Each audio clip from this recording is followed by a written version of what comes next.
Alright, mga kababayan, pag-usapan naman natin ngayon, ito hong, kasi di ba dinaluhan ko nga yung kick-off rally ni Mayor Sonny Trillanes ng Bagong Caloocan. Yun. So ito naman kay Hani Lacuna, gusto ko rin sanang mapuntahan ito. Hindi ko kasi alam kung saan ito idadaos etong kanyang proclamation rally na naging ang resulta naman ay naging mapayapa. Yan, hindi katulad yung doon sa dalawa kina Sam Versosa, dito kay Yorme. Nako, wala na hong inatupag kung hindi magtolonggesan yung dalawa. Kung magbardagulan ng magbardagulan. Anak ng baka. Ito pala, dinaos lang. Diyos ko po, konting kembot lang sa amin. Maraming salamat sa inyong lahat! Go Philippines. Ito yung dinadaanan natin doon papunta ng papunta tayo ng papunta tayo kunwari ng Manila Bay, diyan sa may Earnshaw. Yan, diyan sa Earnshaw, Manila. Diyan lang pala ito dinaos. Yung pinagdausan to dati ng nalala mo ng 2022, nagkaroon ng proclamation rally sa Sampaloc sina PBBM. Yan, diyan to dinaos. Sayang hindi ko napuntahan, hindi ko kasi alam eh. Dinaos pala kasabay nung proclamation rally ni Trillanes sa Caloocan. Nilenyo, isang mapagpalang gabi sa ating lahat. 3 taon na ang nakaraan. Dito sa lugar na ito, dito tayo nagsimulang mangarap. Dito tayo unang gumawa ng kasaysayan. At ngayon, naririto na naman tayo na muling humaharap sa Diyos at sa inyo dito sa Sampaloc, saan Sampaloc, minahal nyo ng mga batang Sampaloc ang inyong konsehala, ang inyong doktora, ang ginawa nyong kauna-unahang babaeng mayor ng lungsod ng Maynila. Sa harap mismo ng simbahan ng Loreto, mangangako tayo na sa yung lugar na yan sa mga hindi po familiar dyan, yung misis ko, nakatira dyan sa sentro dati, Centro Street. Hindi, trabaho niya doon sa imprenta. Tapos sa FCAICO, malapit sila sa yung punerarya doon na ngayon St. Peter na. Yan. Ngayon, pagka nagsisimbang gabi kami dati, naaya ako magsimbang gabi nung di pa kami mag-asawa, napansin ko dyan, dalawa yung simbahan. No? Merong simbahan ng Loreto, tapos walking distance lang talagang literal. Nako, parang yung simbahan ng Quiapo. No? Yung harapan nun, tawid ka lang. May arko, doon simbahan na naman uli. Nakalimutan ko anong simbahan yon. Pero yun, dyan ako nagtataka sa Sampaloc. Sobrang banal lang mga tao dyan. Grabe, 2 simbahang Katoliko nila. Ating pamilya, walang iwanan! Dahil ang nang-iiwan ng pamilya, nang-iiwan ng sambayanan. Oy! Sino kayang pinatatamaan ito na nang-iiwan ng pamilya, nang-iiwan ng sambayanan? Sino kaya yun? Napakarami na nating nagawa at marami pa tayong gagawin. Hindi tayo papayag na ang mga ginawa natin ay maliitin at insultuhin ni naman. Okay. Hindi man perpekto ang Maynila natin ay hindi dugyot. Okay. Si Yorme pala yun. Ba, nangiiwan pala yun? Grabe Actually, alam ko lang kay Yorme dati, yung 2022 yung kandidato siya, at saka yung sa mayor ng Manila, tsaka yung Dutch Entertainment. Wala na akong ibang alam kay Yorme. Yorme, may ganun pala to Yeah, that's right. Loreto at saka St. Anthony pala. Ano yan, mag-ina? Nagulat talaga ako niya sa simbahan na yung dalawa. Alam nyo, yung sinasabi na ano ha, dugyot ang Manila, eto ho pala yung nangyari doon. Doon sa ano sa dugyot ang Maynila, sinasabi ni Yorme. Kanina lang nadaanan ko, dugyot na naman ang Maynila. Kaya sinagot niya. Yun palang kontraktor ng basura nila doon, kontraktor ni Isko. Tapos, nilayasan sila. Naku, nangyari ho nung araw yan dito sa ano, nangyari yan dito noon sa Quezon City, yung hakot namin ng basura. Sus, umaabot ang basura namin ng gabundok halos 1 linggo, hindi nakukuha. Hindi na pwedeng i-stock sa bahay, kaya inilalabas na ng mga tao sa kalsada. At yung outpost ng barangay namin noon, tinabunan namin. Wala na kaming malagyan eh. Oh, yun pala, yung truck ng basura nga hakot dito sa amin sa Quezon City, natapos ang kontrata, walang pumalit. 90s pa yun, yung nangyari na yun. Early 90s, nangyari yan. So sa Maynila, ganun din pala ang nangyari. So, yung kontraktor ng basura, mabuti ngayon, napalitan na. Yun. Ang mali lang nito ni Hani Lacuna, hindi niya ipinwesto yung mga tao na tumulong sa kanya sa kampanya niya noong 2022. Ipinwesto niya, inabsorb niya yung mga tao na loyal kay Isko Moreno. Nangyari kay Erap Estrada yon, hindi siya natuto ng leksyon. Ano ho nangyari? Di nagpabaya yung dating masisipag. May balita pa nga kami ni Go Philippines dyan, di ba? Sa parking. Yung mga parking, may parte pa si Isko. Kaya pala may mga ano dyan. At saka yung dyan ho sa may post office, yung Pasig Esplanade. Nako, nag-park kami dyan, ba't walang ticket? Sabi, hindi, rito na kayo mag-park. Arbor na para kay kapitan na to. Ano, kay Kagawad? Ayos. Tapos yung Kagawad, tropa ni Yorme. Ayos ang buto-buto. Ay nako. Ang mali ni Hani. Kung papalarin pa si Hani, magandang gawin niya, sipain niya lahat ng mga tauhan ni Isko na inabsorb niya, na hindi nagtidong sa trabaho. Yun ang mali nito eh. Ang Maynila natin! Pero nagustuhan ko sa kanya, yung 16.8 billion na inutang ni Isko Moreno, ang ginawa pala ni Isko Moreno doon, para maiportray yung sarili niya na na nation builder, talaga namang literal ho nagpa-build ng mga pabahay. Pabahay na yung condominium niya at saka yung mga condominium na pinatayo ni Isko na hindi naman magiging pag-aari ng mga taga Maynila. Yung mga na-displaced na mga squatter, mga walang-wala sa buhay na naalis doon, pinangakuan, kayo ang aking priority diyan. Hindi ko kayo totolonggisin. Kayo ang unang aalokin namin diyan. Ang problema, 2.5 yung upa monthly. Tapos, ang 2.5 ang upa monthly, eto na. Ang kita nung tao na nagbabalat ng sibuyas, 1.8, 2,000. Mahal po talaga, Rarwox. 2.5. Yung condominium pa lang yun sa Baseco mismo, 2.5 monthly. Tapos yung mga dating nakatira doon, na pinatira naman niya pinabalik niya ron pangako niya yun pinabalik niya. Ang problema, napalayas din ng City Hall. Bakit? Hindi nila ma-afford ang 2.5 monthly, labas ang kuryente, labas ang tubig. Lahat di metro.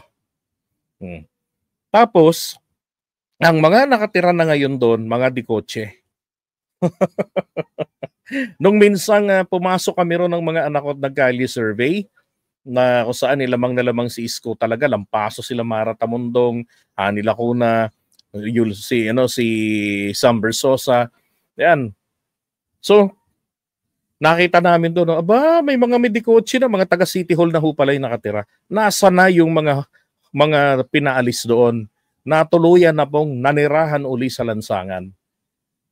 Noong panahon ni Isko Moreno, nawala yung mga yan. Napunta yung mga yan dito ho sa G. Araneta Avenue at saka sa Sergeant Isguera, dahil dyan po ibinababa yung mga ikinakarga nila sa truck na mga squatter at mga homeless.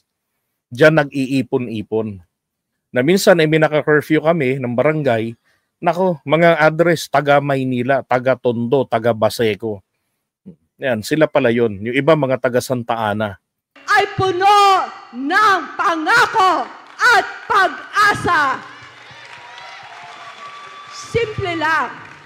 Ang sabi ng mga mamamayan, hindi semento o ilaw ang hinahanap nila kung hindi trabaho.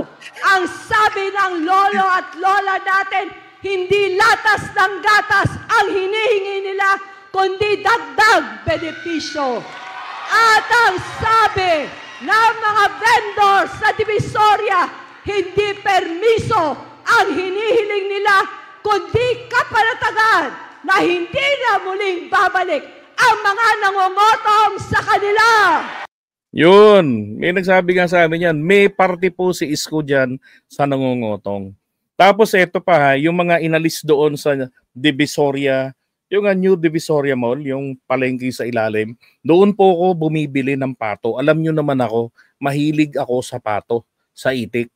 So, doon ako, early 2000 pa lang, nagpupunta na ako dyan. Pag nagdi-Divisoria kami, may negosyo naming mag-asawa noon, yung nag-iimprenta kami ng mga damit, yung mga ganyan, kay suot ni Honey. Yan, yung mga sombrero, may print, gano'n, mga coffee bags na may mukha ng tao. Isa ho kami sa mga unang-una na nag-produce niyan noong year 2000 hanggang 2005. So, pag nagawi ako dyan, bumibili ko ron.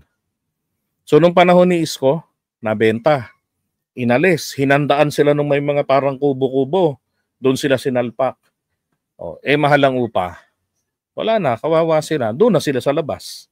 Samantalang yun palang New Divisoria Mall na yan, mga kababayan. Kita nyo kawalang hiyaan ng mga mayor dyan na nagdaan. Yan ho pala ay donasyon ng mga incheck na mayayaman para sa mga Pilipino na nagtitinda dyan sa Maynila, sa Divisoria. Donasyon yan sa kanila. Tapos sabi nila, dumating na lamang ang City Hall at ito, claim na ng City Hall na sila ang may-ari. At kailangan magbayad ng buwis yung mga nagtitinda. So nagbayad sila ng buwis sa matagal na panahon. Okay lang sa kanila yon. Nagkaroon ng building, nasa ilalim sila, yung public market. Okay lang sa kanila yon. Pagdating ni Isko, yung plano ng mga naunang mayor ng Manila na ibenta yon ng tuluyan, tinutuo ni Yorme. Grabe. Langya. Dati, gusto ko manoko si Yorme dyan sa Manila, sabi ko. Susuportahan ko yan. Si Mayora Peng, Mami Peng, nako. Sabi niya, mag-aaway-aaway tayo pagka ano niyo si Yorme. Mag-aaway ka. Salbahe ka naman eh. Tapos sa beses nung malaman niya na yung, sabi ko, Mami Peng, yung bang fire station dyan sa inyo? Andyan pa ba? Sabi niya, dito pa. Tapos nung nakuha niya yung information, shit! Nabenta rin pala ni Isko yun. Ako, galit niya kay Isko eh. Ay nako.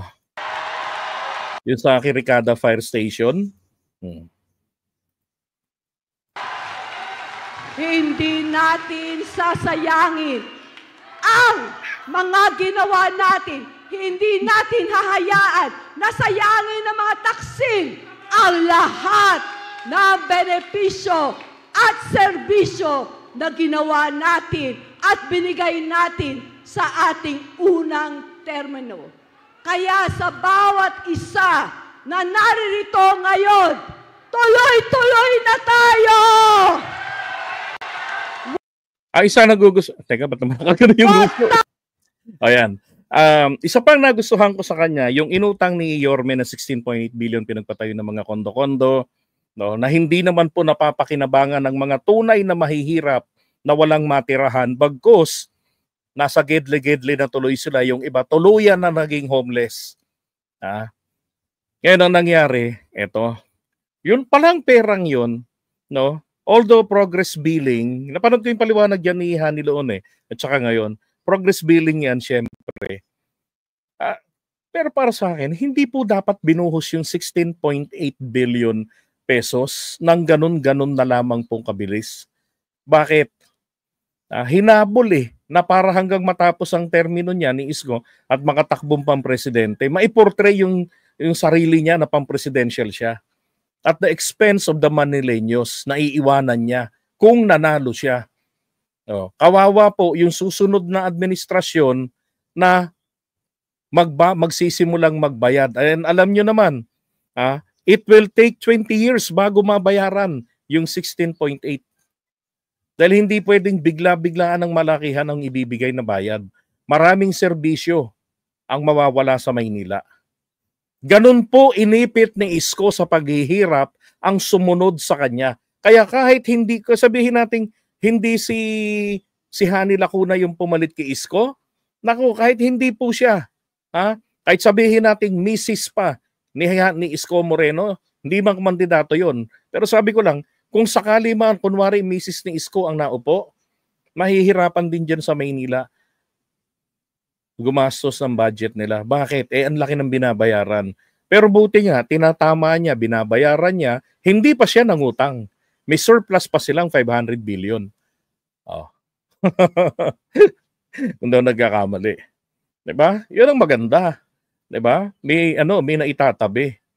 Grabe. Kawawa nga. Ang ganda ng portrayal ng Maynila. Ngayon, nagbalik ng Maynila si Isko. Anong gagawin niya sa Maynila? Pwede nga sana siyang magsenador. Di ba? Para comedy, may kahalo na si Robin Padilla. Oh. Di ba? Ba't ayaw niya? Kasi portrayal po uli niya. Portrayal uli ni Isko Moreno magpresidente sa 2028. Sakali, tignan nyo sakali ho na walang maikandidato ang mga Duterte. Pag na-impeach ng tuluyan si Sara, so wala na, hindi na makakapag-presidente si Sara. No. Pagdating naman po rito sa ibang anak, tingin ko hindi uubra maging presidente. Hindi po nila taglay. Wala naman sa tatlong Duterte ang nagtataglay ng karisma ng kanilang tatay. Hindi naman pwedeng si Baste. Kilala namang adik-adiktos yun. O si Pulong, ang problema nun sa pera, yung 51 billion na walang paliwanag. Diba? So, si Isko ang nakikita ko na posibleng kanilang puppet para masiguro nila ang kanilang pag-akyat ulit sa presidency. And what I'm trying to say is, pag naging presidente na si Isko sa 2028, merong Duterte na busy yan, nako, gigibain yan si Isko. Pag giba ni Isko, Duterte ang nasa posisyon. Ayos ang buto-buto. Nakuha na naman nila ang pwesto. Di ba? Si Robin, naku, malabo yan. Malabo yan. Tayong mananahimik. Huwag tayong mananahimik. Kasi ba't nasabi kong malabo si Robin? Si Panelo, oo. Gusto niya sa ngayon. Bakit? Paglipas ng panahon, gusto niya pakayayan. And besides, kahit mga DDS, sinusuka si Robin. Hindi. Sinusuka rin nila si Robin. Hindi nila akalain na ganyan pala ka-ob-ob yan sa Senado. Kaya hindi nila ikakandidato yan. Ang ikakandidato po nila, yung sikat na, makarisma pa, para madali ang kabig ng boto. Pangalawa, yung kaya magsalita ng maayos. Diba? Yun. Kaya ang nakikita kong perpekto na maipupwesto nila dyan ng mga Duterte, yan ang si Isko. Ito na lang Apofis pakisagot, bakit nagbalik ng Maynila si Isko? Na kung tutuusin, pwede siyang kumandidatong pagka-senador. Tahimik ang bawat isa sa atin ay mag-ingay! Lakas ng asenso, Manilenyo ang panahon. Mananalos tayo!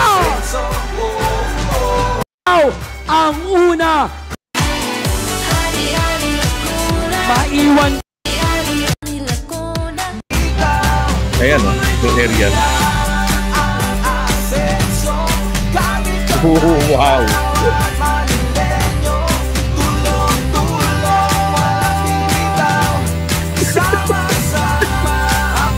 Sabay-sabay! Senso Manileño! Senso Manileño! Manileño! Ayan Ayan ang dami pre